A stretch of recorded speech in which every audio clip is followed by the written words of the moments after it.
that's why he went for 2. He's like, First of all, fuck this. We're going to win. right call. Even if he misses it, right call. Like, you pay $100 million call for the 2-point. Like, that was 1,000,000% the right call in the right moment. And had Florida State not happened, maybe he kicks it. But I think with everything that happened, how he scored, the momentum that we had, in the end zone that we were in, like... Hey, you know what's so funny about me about that last play is like the little nuances of it. I think they were running a play. I think in his mind, he was the only person that knew that I'm calling timeout before this thing because he realized he ran all the way down there. Saban called timeout. They both did. Oh, they both called did. timeouts, Right. but Saban beat him down the field. We got a BK. We got, don't get beat by a 70-year-old now. Well, either way, my point is I don't think Jaden and them knew that they were not going to run that play. Oh, yeah. I think that they were running the play that was play. called, and he wanted to see. So he wanted all of I want you to believe that we're running this. I want them to believe that we're running this. So I'm not going to tell you that I'm calling timeout before this after they show the look. I'm just going to run down there and do it. And I think stuff like that's like really cool because then obviously they had a plan for what they wanted to be called at that section. Like, I'm going to show you this look. I'm going to see what you do with it. And this is the play that we really want. That's chess, not checkers. And you know what? The best part about that is when he sent Mason Taylor in motion here, and he sent him back, and he saw the guy chase him, he said it's over. It's over. In his head, he's like, and Jaden Daniels said... I'm telling you right now, Coach, I watched it on TV, and I saw him coming back. I was like, he's outflanking him. There's no chance. It didn't even have to throw it. I was like, let the ball go now. Yeah. Like, I was like, please let it go. Yeah. Like, there's no way this is not going to be a touchdown. You saw him chasing him in man coverage. You knew he had to get... If you're chasing this tight end, he's to be in the flat, you obviously have to go through some traffic to get there. Yeah. So you knew he had to go through the 2 receivers and the 2 cornerbacks to get there. And honestly... Kudos to that guy because he actually made a good play. He made a very good play to make it. He did, and I'll tell you this too. Like that's what's also really cool when you really talk about like coaching and out coaching and who got.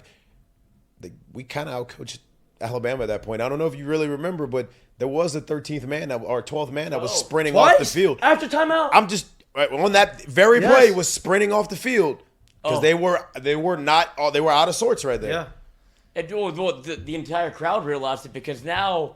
I don't know what's happening with the LSU fan base. I don't know if they're more educated or now they're paying like a ton of attention because I don't know what's going on. But they saw the 12th man sprinting off. They're like, hike it. I was like, no, like let's like that's not gonna matter.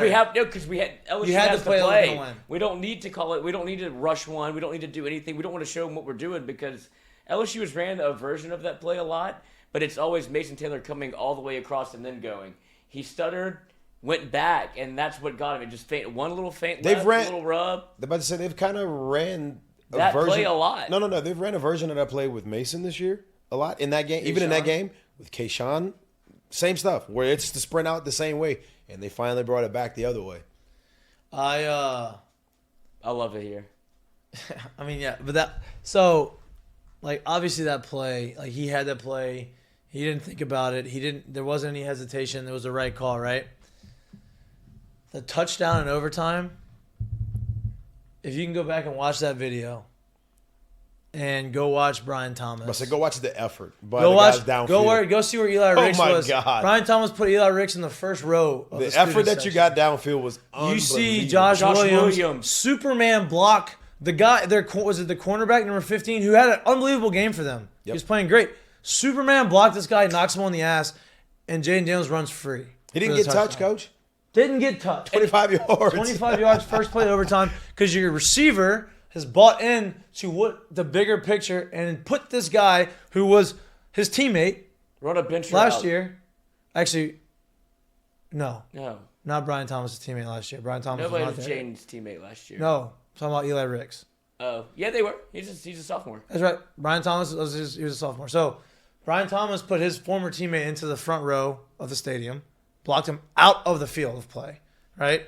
The other guy who's been making plays all day, your walk-on running back, who's had a great game, by the way, leaps and Superman blocks this guy to the ground.